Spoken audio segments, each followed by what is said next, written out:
give you my heart.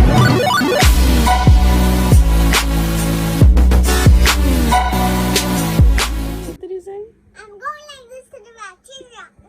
What is the bacteria called? Virus? What virus? I don't know. Yes, you did. How does TikTok say it? I don't know. Yes, you do. You said it the other day. I don't remember it. Yes, you do. Coronavirus, coronavirus. Coronavirus. Hi guys, and welcome back to my channel. So today we're having breakfast. Well, Arlene's breakfast is pancakes with some jelly syrup. And now I'm going to be making my breakfast. I am just making my breakfast. This is my leftover. I have like some little meat, potatoes, onions going on. I'm going to add an egg and put it in a sandwich, and that is my breakfast. Hi guys, so I was on YouTube yesterday and I was just like, I was Googling PPROM, which is preterm premature rupture of membranes, which is what happened to me in my pregnancy. So then I was like, I'm gonna make a video of it and just tell you guys my story and what happened. So I was 19 years old and I got pregnant and I was happy, you know. Me and my husband were really happy. So I moved in with him and I was going to school for medical assisting. And what else? Like the basic background. I was healthy, like, you know, no complications or nothing. And I don't know what else to say. Okay, so like around, I would get up in the morning before I had to go to school.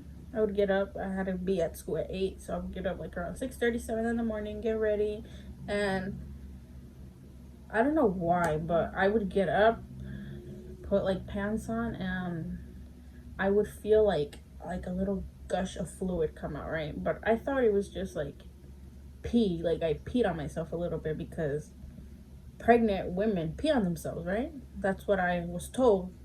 So I didn't really think much of it. Like literally I would be in school and I would get a little wet and I'm like, oh my god, why am I peeing on myself? Like, you know, that's nasty. So then I had a doctor's appointment that happened like at 15 weeks when I started to feel that. So then like the following week I was 16 weeks pregnant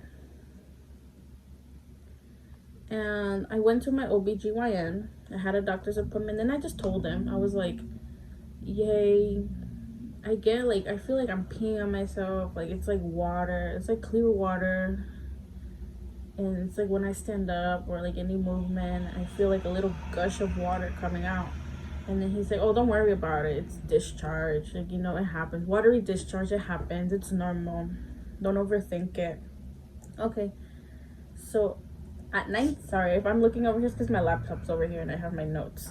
So at 19 weeks I had like the 19-week scan, the 3-month scan, and the ultrasound tech was doing the ultrasound, and then she was like, have you been like leaking something? And I'm like, yeah, but my OBGYN told me that it's just a watery discharge and it's nothing.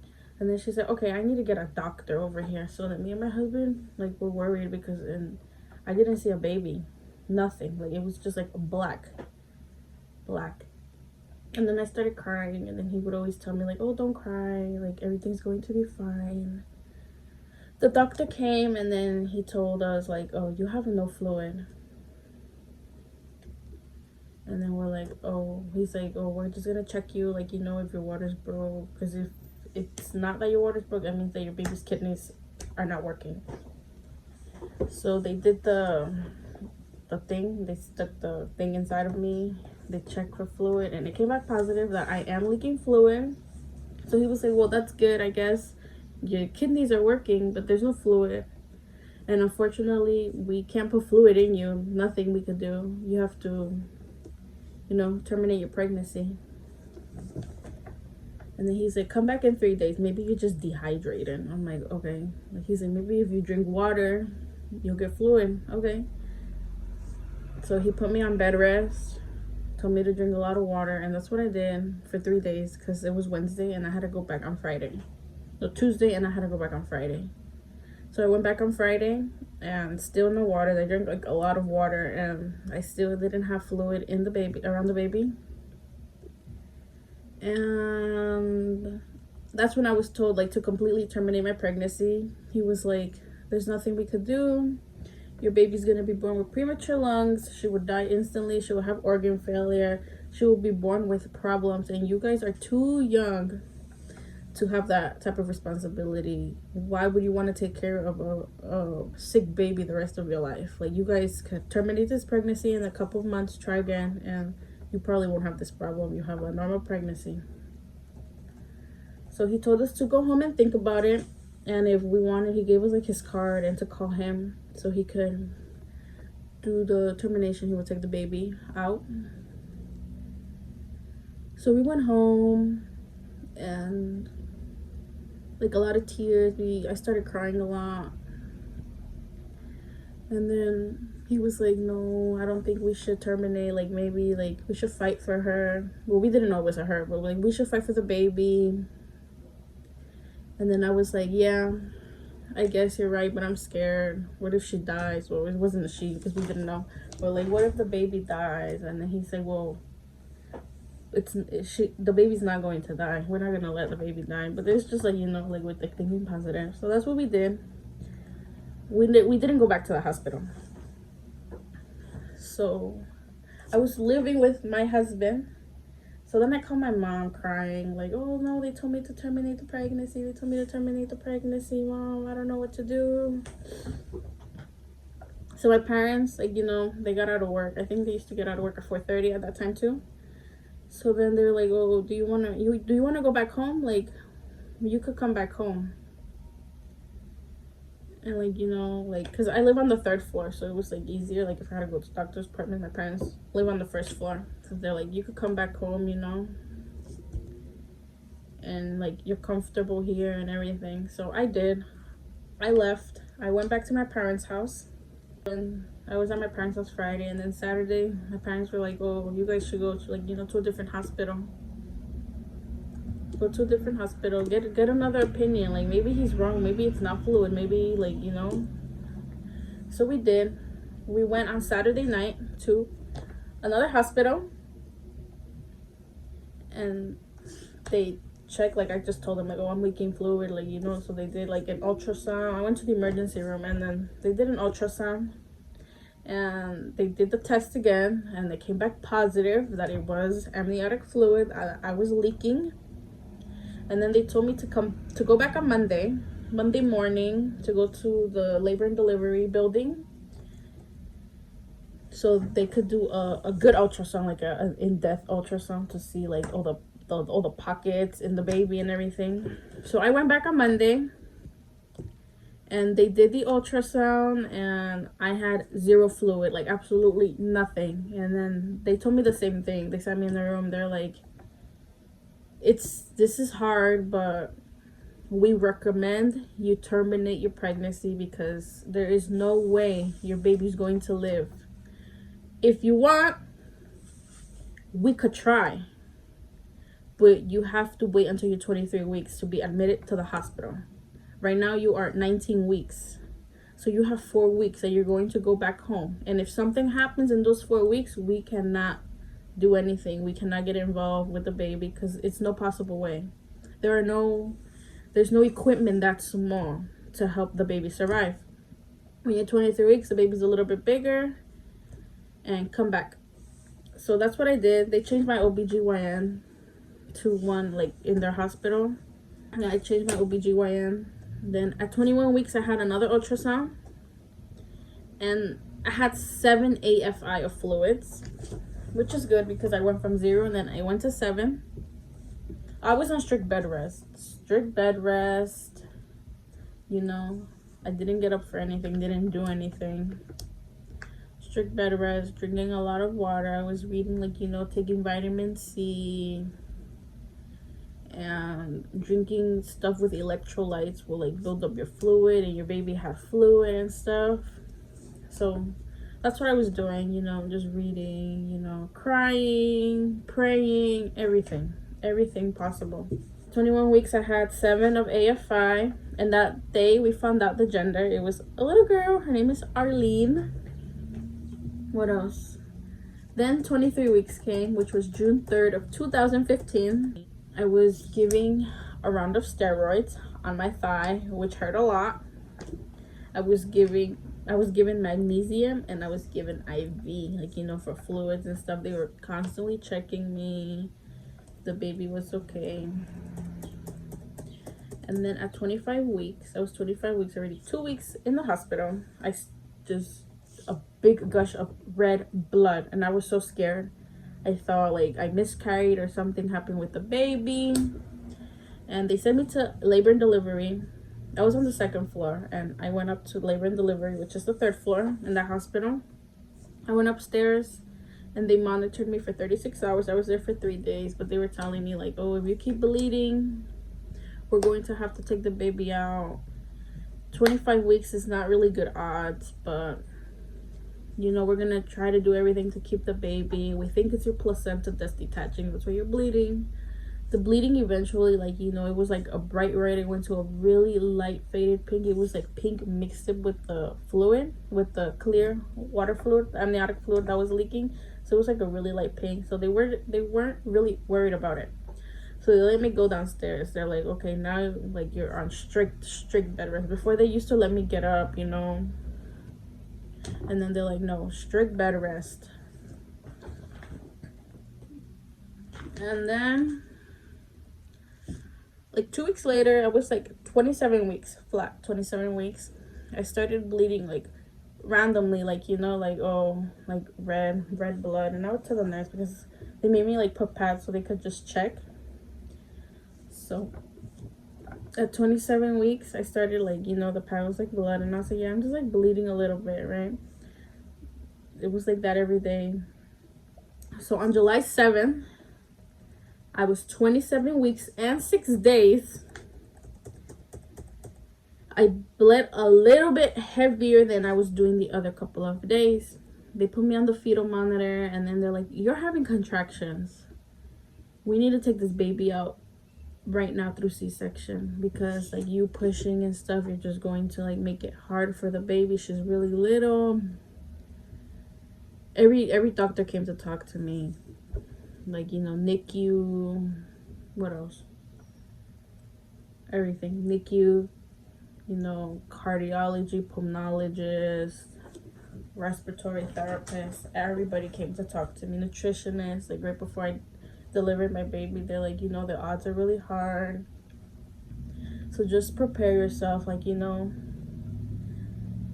So I went up to my C-section, like I had a C-section. I went back to the 3rd floor, back upstairs, and they did the C-section. And I told myself, if the baby cries, everything's going to be okay, because if she doesn't cry, it's not gonna be okay. So I was just laying there, cut open, all my organs are out, and then they take my baby out. They're like, here she comes. And then like I had every doctor in that delivery room.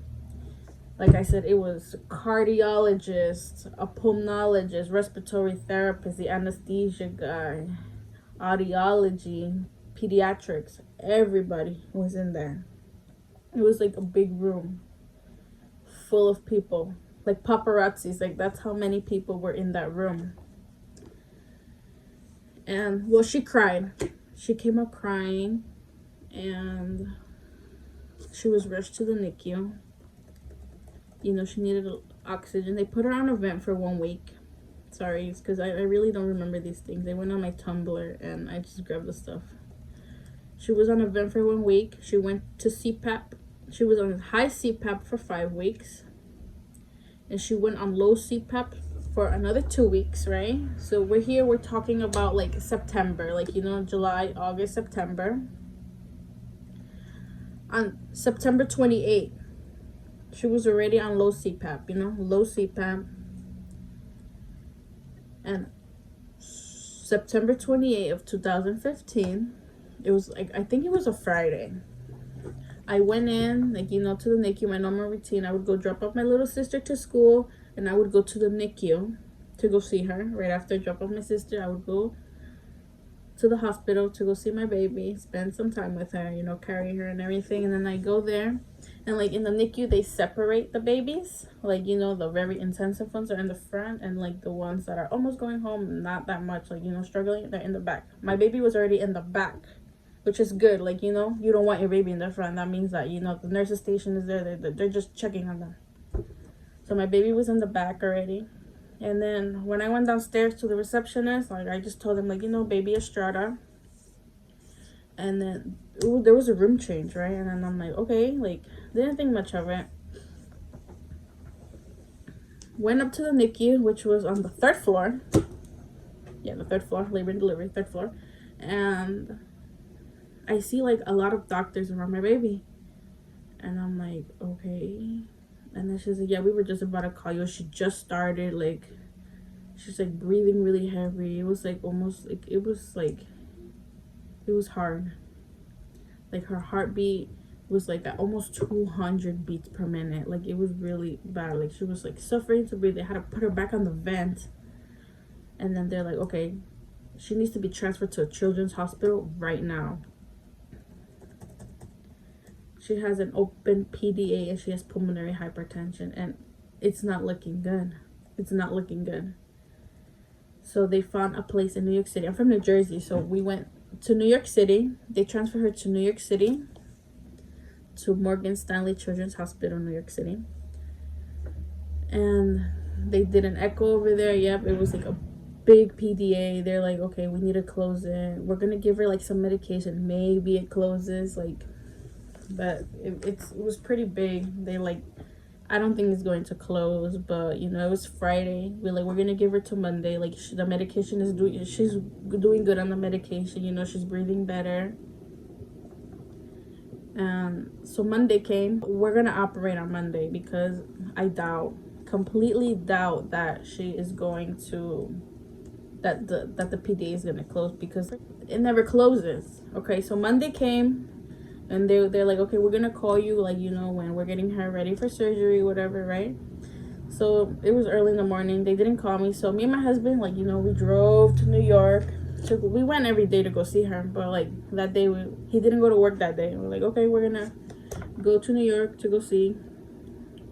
So we went. And we're like, oh, is she gonna get operated? We were told that she was gonna have a heart operation today. And I went in, I was signing the papers, like her nurse was like, oh yeah, here, you just need to sign these consent forms, like, you know, telling us the risk of this operation, like if we agree, if we want the operation. We're like, yeah, I guess, like, you know, she needs it. I signed the papers, right? And then the cardiologist comes and we're like, wow, Arlene, you did really good.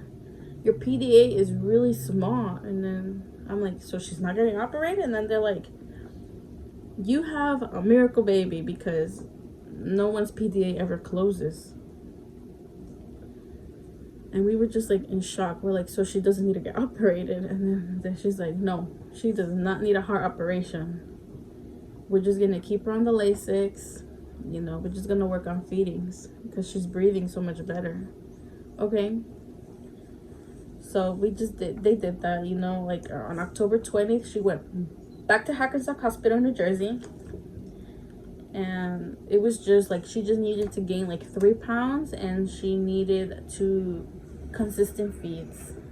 She needed to eat 2 to 4 ounces, like, you know, every like 2 to 4 hours or something like that. And it was like a schedule of how many ounces she needed to take per day, right? So then they told me, if you want her to go home, you need to stay overnight here and you need to feed her, because if you want her home, that needs to happen. So they let me stay overnight. I stayed October 30 to October 31, October 31 to November 1st. So like 2 nights I stayed over there at the hospital. I was there for 2 days, like, you know. I was there for 2 days, and we did it, like, you know, she did the feeds, and then they're like, good, like, she's going home. It was November 1, they told me, like, you know, like, she's going home. Like, they did the rounds, and then they're like, being discharged tomorrow. And I was like, oh, thank God, like I did it. I fed her. My husband's really proud, like, you know, that I got to feed her, like, you know, like that she did like the amount of fluid, because they're saying that she wasn't eating. When I would go, I would feed her. But she came home on November 2 of 2015. That's her discharge date. And she was sent home on oxygen, like really little. It was like 1/16. So it was like she needed a level D tank, so it's just not the big ones. It wasn't that much oxygen. And they took her off the Lasix. Yeah, she just came home on oxygen. She had to go to, like, you know, the specialist. She had to go to audiology, to go pulmonologist, cardiologist, nutritionist, and audiology. Oh, and then the eyes too, like when she was a year. The eyes, she needs to follow up every year, just like everybody. So far, like she's almost 5. She turns 5 July 7. So for like vision, she's good. There's nothing wrong with her eyes. Audiology, nothing wrong with her ears. Her lungs are perfect. There's nothing wrong with her lungs. Cardio, she still had the open PDA, and they just told us, like, you know, it's gonna close on its own. But this year, January 7th of the year 2020, this year, January 7th, 2020, it was the day before my husband's birthday. We went to New York. We still go to New York to go see the cardiologist over there. Even if her insurance doesn't cover it, I still go all the way to New York City to go see the cardiologist, because that's the one who attended her when she was little, and that's the only one I will ever go to for her. So we went, and then she told us, like, you know, she's almost 5 and her PDA is still not closed, it's still the same size. We're gonna have to go in there and close it. She's like, not with open heart surgery. We're gonna try to do the cardiac catheterization on her, and we're gonna stick a little metal, like, you know, through like a vein up to her heart, and we're hoping that we're gonna go in there and close it completely, like, you know, like meat, like, you know, like the meat will grow around it, and she's not gonna feel nothing, you know. Easy procedure. I have done it plenty of times. Okay, so they did that on February 7th of this year. It was scary. I was scared, but we went back March 17th. We went back to the hospital, and they told us that everything is fine. Everything is fine with her heart now, that it closed completely. And we have to go back in July or September. Yeah, July 7th is your birthday. We have to go back like in July. They told us like 3 to 6 months, like, you know. So September will make the 6-month mark of March that we went, just to go check it again. They said like everything should be fine. But that is my prom story, and here's my beautiful miracle baby. And I wouldn't change her for the world. I love her. I fought for her. I still fight for her. Right? Say bye, YouTube. Thank you for watching. Thank you for watching. Alright, you guys. That's just my little story time. My prom pregnancy. My rough pregnancy. My miracle baby pregnancy. Yeah, it was hard, but we did it. That's why I'm scared. I have braces. I had braces before. That's why I don't think I would get pregnant again, because I'm scared that would happen again. I was told that 95% chance I could have a prom pregnancy again. So that's a very high chance, and that's very scary. It's very scary. So I don't know. We'll just see. So thank you guys so much for listening to me rant about my pregnancy, my rough pregnancy.